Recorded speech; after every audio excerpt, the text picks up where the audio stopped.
Gonna assume that's Aya. Wow, everyone seems to be working very hard. All the villagers who were able... Thank you so much. All the villagers who were able and willing to fight gathered at the plaza every day for training. Akyu happened to catch a glimpse of them while passing by and was quickly filled with admiration for them. Ah, good morning, afternoon, Lady Akyu. Are you out to go shopping? Ah, yes. I'm just about to return home. Oh, excuse me. Oh, excuse me. A young man nearby called out to her. She put down her bags of items she bought earlier down as she spoke, partly because the heat of the midday sun had made her feel a little dizzy. Whew, it is rather warm today. Yes, it is. It must be very hard on you, Lady Akyu. Ah, yes, my body is not very durable, unfortunately. Well, would you like to join us? Training yourself will help you grow stronger to the effects of the suns as well. I'm afraid that I'm not very good at physical exercise, unlike everyone else here. She politely turned down the invitation. She much preferred sitting at a desk with a pen in hand. I see, that's too bad. Aren't you fighting with Miss Kane and all of us too? Wouldn't that be dangerous? It may be, but I shall do my best as my body allows. Haha, alright. If things get dangerous, we'll protect you, so don't worry. Thank you very much. Now, if you excuse me, I ought to be heading back as well. See you again. The young man with a good physique waved goodbye and returned to the plaza. A tinge of envy started to develop with Akyu upon seeing all the energetic youths training hard. They look like they're having fun. I'm feeling a little jealous now. But I must not do anything too rash to ensure that the reincarnation goes smoothly. If by chance the person holding the legacy dies before the preparations were complete, the reincarnation would not be guaranteed. And if the Hide family were to collapse, who would take over the Gensokyo Chronicles? But as impatient and prudent as my actions may be, it has been quite fun. The large-scale event occurring now may be more dangerous than training, but for Akyu, who had never seen such a thing in her present life or her memories, it was an event that she had to participate in. Alright. Okay, they didn't reinforce, so that's good, so I can attack him again. Cool. Hey, did you hear? Or rather, did you read? About what? This thing was delivered to my house. Marissa's hand fidgeted with her skirt for a while before it eventually threw up a rolled up piece of paper towards Reimu. Ah, this. Where did you just pull that from? It was convenient, best for you not to think about it. From your reaction, I'm gonna guess that she came over here too? Uh-huh, she landed a clean hit on my head. She'd be sorry if my brain got damaged from that. If your brain got whacked up because of fucking newspaper, out of all the fucking shit you've done so far, then god damn, that's some weird ass kryptonite shit right there. Who knows, maybe a good whack would make it work better. Okay, my bad, now put the spell card away, bitch, please. You always love to say more than is necessary, don't you? Reimu then stuffed the spell card back into her shrine maiden outfit through the neck. And where do you keep your stuff, huh? Well, that ain't a big deal anyway. More importantly, someone sure has guts. She can't declare herself the fastest. Marissa exaggeratedly slapped the newspaper with the back of her hand as she spoke. Just when did someone have to get permission to talk about who the fastest was? It's not like you have a monopoly in that title. Whatever you say, this line is definitely her way of calling me out. It's only gonna be right to take up on someone who picks... It's only gonna be right to take up on somebody who's picked a fight with me. Well, feel free to do your best as long as it doesn't become a headache for me. Reimu thought that Marissa would act against orders when she was fired up as that, so she readied a little motivation in terms of brandish needle to keep her in line. Alright, let's fucking destroy shit again. Oh wait, no members, let's see. Can I make people better? Yeah, might as well. Since I have a lot of money now, thanks to your suggestions, no doubt. Fuck it, I got a lot of money, but this might hinder me back if I go too ham on it. Huh, oh, whatever, I'm good. Where is that? Ayumi would be nice to level up, because she's our human counter. I don't know what special human hammer. I do like. Can you tell me what this does? You don't tell me shit. You literally don't tell me shit. Right now, the human hammer seems better given the nature of who we're fucking fighting. Oh, god damn it. I'm keeping human hammer for now. Kind of curious. We got anything in level 10? Wait, what? Level could not be raised at present. Oh, fuck that shit. Whatever. Speaking of, I might as well raise some people's level. Just... Oh, I guess we leveled up too much? Maybe? I don't know, man. It's a possibility. Like, just not to cheese it, I'm guessing? Maybe? Anyways, attack. Did some leveling. Scout. Scout. Yes, scout.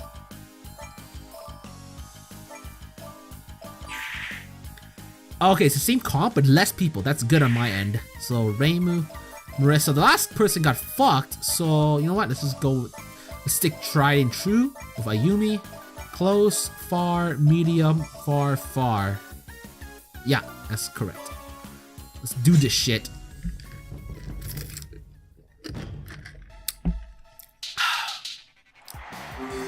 Alright, cool.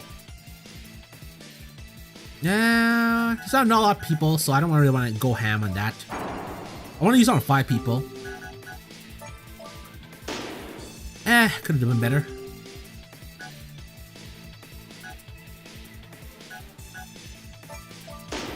I want to range somebody. Oh shit, Alice, fuck.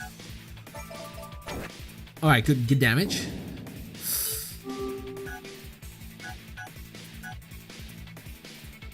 I'd rather range than to. Oh, well, she is pretty low right now. Aya's here, right? So I'll retreat. Oh shit! Wind God's fan activation. Holy, you actually killed. Oh my, I'm fucking pissed. Don't tell me I lose Alice. I'm gonna be fucking rage if that's the case. Holy shit. Okay, good. I can hit her now. As long as I hit these people with Ayumi, this should be. Holy shit. Ayumi doing work. Okay. Focus. God damn it. Oh, I thought that wasn't that bad. Alright, good. Okay, much better. Oh no, it's Ayumi. She needs to melee. Advance. Oh shit, that doesn't sound good. Oh, never mind. It wasn't that bad. Okay. Range. Workout. Just keep pumping in damage. Alright, that's one down. Aya, especially the main threat. Yes. Okay, yeah, we definitely got this battle now. It's all a matter of time. Sweet deal, but damn, Alice got hurt. Don't you dare lose Alice. Okay, good, we're good, we're good. Amulet. Okay, items is always an item. Members, might as well give. No. Oh, I can't give items apparently. Buy? Nope. Items can we at least use? Yeah, there you go. That's the thing. Apparently not. So let's just save for now. Oh no, we have one more turn. So might as well talk. Oh no, that's develop. My bad. Event. Where's Aki? There you go. Okay, that's good. All right. What do I give? What do I give? Speed is nice.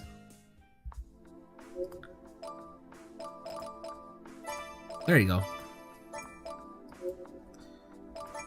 Okay.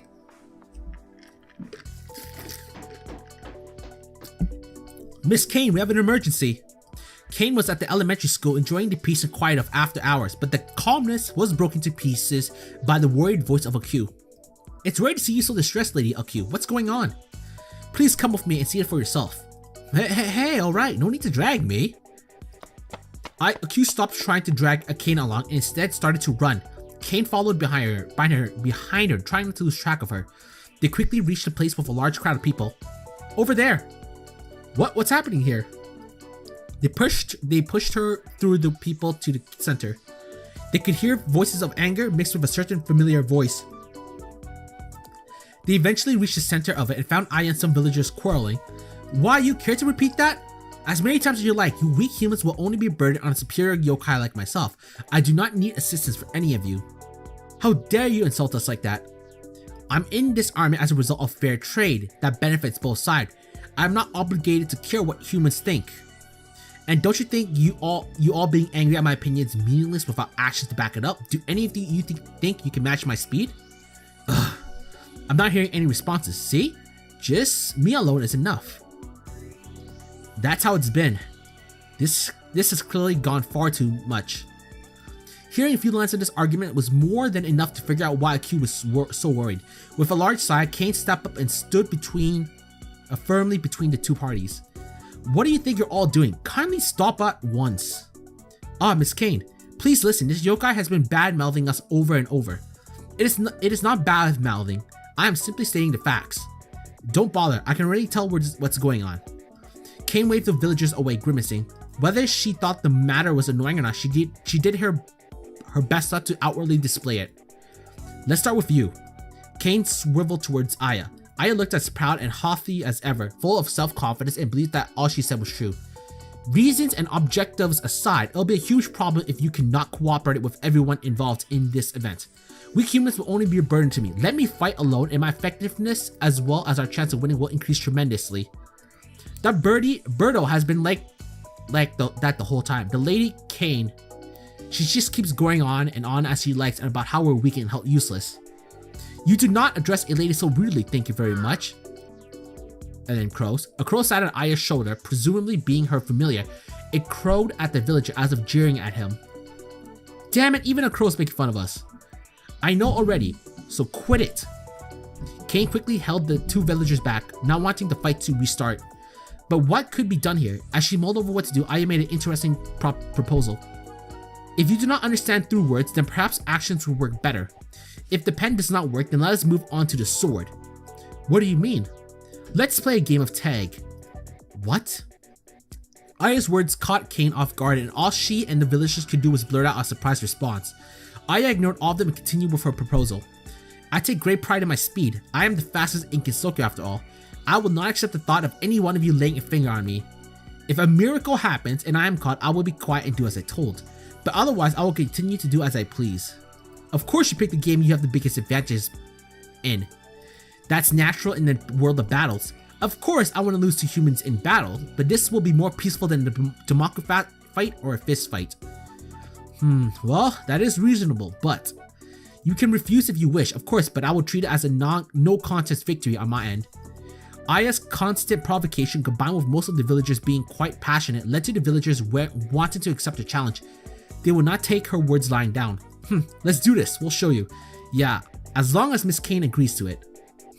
Fine, as long as both parties agree to it, I'll allow it. But I want no future troubles regardless of who wins or loses. She's right, you will all need to be obedient and listen to me. You think you've won already? You'll pay for that. I have only one rule, neither side are allowed to leave the village for the duration of the game. Is that acceptable? Understood, let's begin. Aya immediately took to the skies as the words came out of her mouth. She then spewed downwards to hover right above the ground. The villagers tried to give chase, but she would fly upwards when they get close. Flying in the sky feels so good. Come down here, you. Whoops! A villager was about to grab her ankle, but a swift flight upwards easily dodged the attempt. Why, you? Such simple tactics won't work. Another villager tried to sneak up behind her, but she easily slipped away just as he was about to pounce. What? Wait, damn it. What kind of yokai would wait just because she told her to? Yeah, another villager tried to chase after Aya at full speed, but Aya simply left him in her dust. The gap between the abilities of the two sides was evident. It was like a battle between a man and a baby. Oh dear, this is not much of a contest at all. It's quite worrying, but there isn't much we can do. It was true that Aya was important to their war effort, but all the cons she also brought with her made that practically meaningless. The proud Crow Tengu would normally never cooperate with mere humans. This is getting boring. You're all just wasting your time, you know? 15 minutes has passed. Not a single one of the villagers were able to catch Aya. There were many curious onlookers at first, but they quickly lost interest and only Kane and Akyu remained. Well, I suppose this was suspected. No humans can match a Crow's Tengu's speed. But at this rate, Aku was worried that if this ended up as a complete victory for Aya, she would no longer listen to orders and act completely of her own accord. The villagers would not be amused, and the foundation of cooperation and understanding between humans and yokai would crumble away. At the very least, Aku wanted to avoid that outcome. Geez, no matter how hard you try, it's useless. Aya flew off into the distance in an instant, leaving her words behind. As Aya's figure shrank smaller and smaller, the villagers similarly lost their willpower and energy to chase after her. And so it ends. Just when Kane and the villagers were about to give up, Aku unexpectedly opened her mouth. Miss Kane, may I lend my assistance? That shouldn't be a problem, but forgive my impoliteness, but I don't think you can do anything to help at this point. What Kane had said seemed all too true, but Aku answered with a worried-free smile. I believe we spoke about this matter before. The difference between victory and death is knowledge, so just leave this to me. Excuse me, everyone. As the plan began to form in Aku's mind, she called the surprised villagers over and gave each and every one of them a specific set of instructions to follow. I have, so everyone will. I see, will we really be able to pull that off though? I do not know, and we will never know if we do not try. I will be right back, Miss Kane. With those words, the people that Aku instructed went off in different directions. Aku herself ran off to somewhere unknown as well. Ah, how boring. You all wouldn't even be able to be a newborn baby Tengu like this. Aya was floating at the sky over the edge of the village, idly grumbling. The thought of humans and possibly beating her never crossed her mind, but she expected them to put up a much better fight. Perhaps I should have talked with Miss Aku from the beginning and avoided all this silly nonsense. Aya started talking to her crow familiar, nestling on her stomach.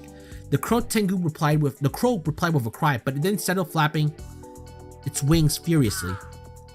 Huh? What's wrong? Hey, wait! The crow ignored Aya's orders and shot like an arrow to its target. Aya chased after it and discovered a glittering light on the ground that had caught its attention. As the crow approached the light, the closely following Aya identified its glass fragment in a ball made of glass, presumably a children's toy. The crow happily picked them up with its beaks and played with them. Now, don't be greedy, you'll embarrass me. I don't remember these things being here though. Now, Aya realized something was odd and tried to grab her crow and return to the sky, but a net was already falling from overhead. The crow's feet and wings became entangled as it cried pitifully. Geez, you deal with that yourself. There. Aya gave up on saving the crow and was about to take up to the skies when another net was thrown at her. She just barely dodged it. And was trying to regain her composure when... How do you like this? What?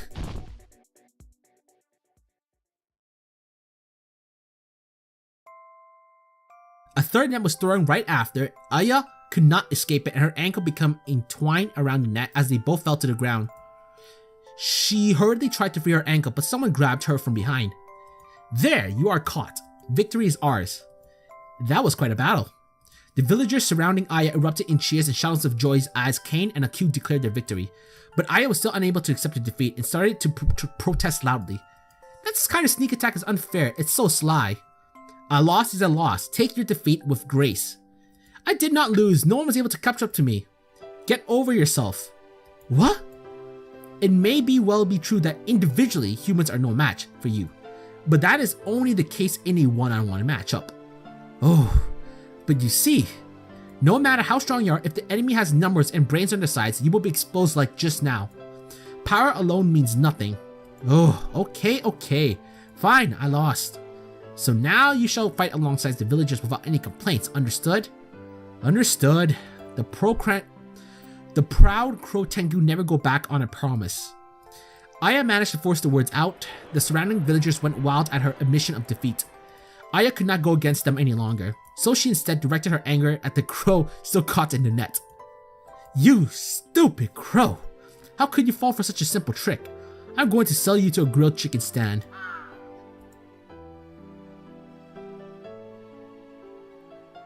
Well, that ain't cool.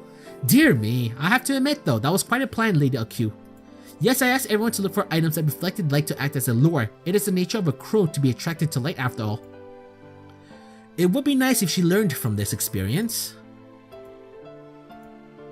The villagers, Aku, and even Kane would have no chance of winning against a direct one-on-one fight against Aya. But that is why allies and knowledge exist. Without both of these, Aya would not have been caught. Yokai were generally loners who preferred to work alone. To Kane, humans being the exact opposite was what made them wonderful.